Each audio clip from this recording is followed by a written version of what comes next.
All right, let's move on then. The bail application of Cornelius Pretorius, who allegedly assaulted a teenage boy in Groblersdal in Limpopo, is underway in the town's Magistrate's court. The 50-year-old faces 2 charges, one of assault with intent to cause grievous bodily harm and pointing of a firearm. Cellphone footage of the incident went viral last week. Mahlako Komane is standing by for us with an update. A very good afternoon to you, Mahlako. I'm wondering how angry residents of Groblersdal are. I mean, many of us who aren't even close to the areas got to see that horrific footage of Mr. Cornelius allegedly beating up a teenage boy and also pointing his firearm. What is being said, and is there tensions in the area, given that many are seeing this as a racially charged incident? What can you tell us? And also, of course, the latest on, of course, his hearing in court. Yes, good afternoon to you indeed, Flo. You are quite correct. I mean, we were here the whole day. Today was that formal bail application, and we did see quite a lot of residents coming out and saying that they do not believe in what has transpired here, condemning those events. And you are also quite right when you say that a lot of the residents here also saying that there's an element of, that attack or the alleged assault was racially charged. Those were some of the things that were, spoken about as well. But maybe let me just, for background as well, Flo, take you into what actually transpired today in court. We were expecting to get some sort of judgment, but what we saw was, obviously, now we understand who Mr. Cornelius Pretorius is. We understand that he is a father, a married man. He works also in the area. And I also understand that they don't live too far apart with the young man that was assaulted, the 16-year-old teen. We also heard in terms of the affidavit that was read, Mr. Pretorius's affidavit that was read by his advocate, where he said that he suffers from depression, he also suffers from epilepsy, saying that he's on chronic medication, and as a result, incarceration is not in his best interest.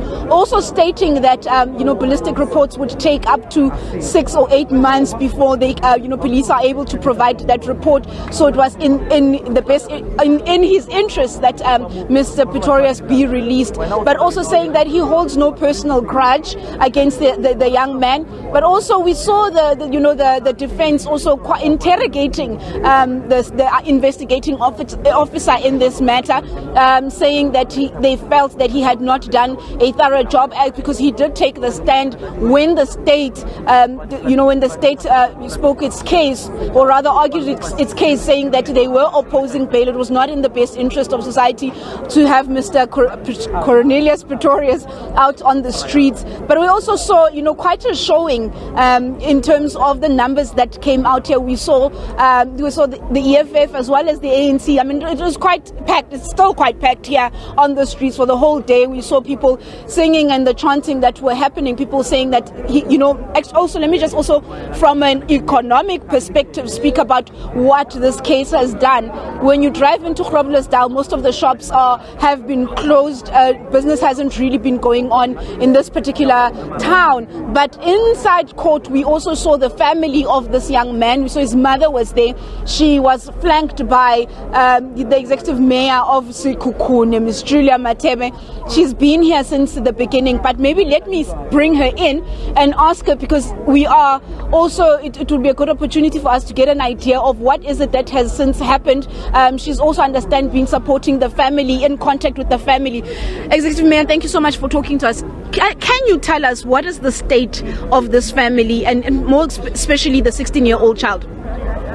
The state of the family is that they are still depressed by what has transpired. But what we are happy about is that at least the boy is recovering well, even though he still feels some pains on the chest, as we know that he's got the asthma. But we are hopeful that through these proceedings that we see, which are so positive, we think they will also gain a strength. And you also were telling us that you will continue coming here because the case was obviously postponed to the 28th of June. Of course, it's our responsibility as the leadership of the ANC. You'll recall that I'm a chairperson of the ANC in this region.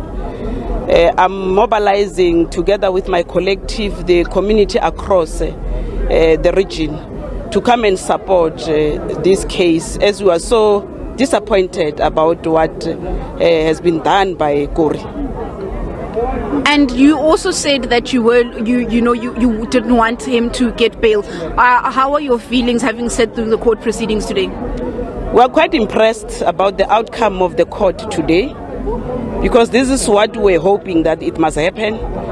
Looking into the fact that the town was standstill and the economy is affected. Therefore, we felt strongly that he must remain in custody, and at least the court has done that. Maybe last question before I let you go. I know you have somewhere to be. In terms of the racial dynamics in this community, would you say that there have been tensions since this video went viral? Are you happy with the state of what is happening in this particular town? Well, let me indicate from the onset that this town is dominated by the white community. And in many instances, we hear that there are certain activities that are happening behind our back. Unfortunately, this one went viral. So the community, the black community in this town, they were touched by what has transpired. But also as the leadership, we don't want to encourage racism. We are saying the white community in this town must also join us to show that we are one South Africans, and we have been not happy about what Pretorius has done to our son, especially the young boy like that one, in the month where we commemorate June 16. It is not acceptable. Thank you so much, Executive Mayor. Flo, you've just heard there the mayor also speaking to that issue of racial tensions in this particular town, saying that those issues they actually do exist, saying that these are issues that happen, as she quotes, said that behind their backs.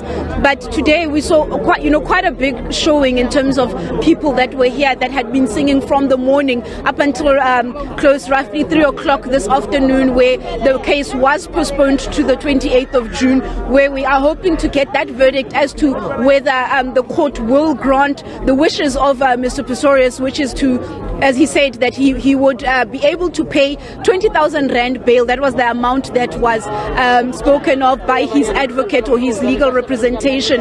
But we will have to wait up until the 28th of June to see what happens in this matter. But there's also that issue of the young man whom I understand has not really been coping very well, though I'm hearing that he's making some sort of recovery health-wise, but I suppose those long-term traumas that he has to deal with. Mahlako, before we let you go, of course, the mayor talking about the fact that they welcome the court denying bail in this instance and keeping him in custody. What were the main reasons given by the court in handing down that particular judgment and reasoning? I don't imagine it's because he's a flight risk. Is one of the issues his own safety? Because as you say, there are community members who are very angry. Flo, maybe just a point of correction. He has not been denied bail. The state is advocating that he should not get bail. The matter was postponed to the 28th of June, where judgment will be made as to whether he gets the bail or not. But yes, quite correct as well, Flo, when you say that one of the matters that the state had brought forward was that he would probably be better off in prison, because we also heard that the wife had said that she had been she had received threat at their home. But there was also, I suppose, in terms of what the defense brought forward as well, you'd remember a few days after he appeared here, in fact a few hours if I'm not mistaken, there was those videos that went viral also on social media, where he was being interrogated by fellow inmates at where he's been incarcerated. His defense also brought that he's not necessarily safe in the custody of the state. So it will remain to be seen which interests will take center stage when judgment is handed down on next week Wednesday. I mean, when they brought that particular issue up of him being interrogated by what I'll call fellow inmates, why was that an issue? To me, as I watched that video, it was just people talking. I didn't see him getting assaulted. I didn't see him getting sworn at. It was a group of people, what seemed to be having a discussion. So I'm trying to see how, the defense used this as ammunition, apart from, of course, the fact that, inmates aren't supposed to have cell phones in the first place. Was that the issue? Yes, you're quite correct. Inmates are not supposed to have cell phones.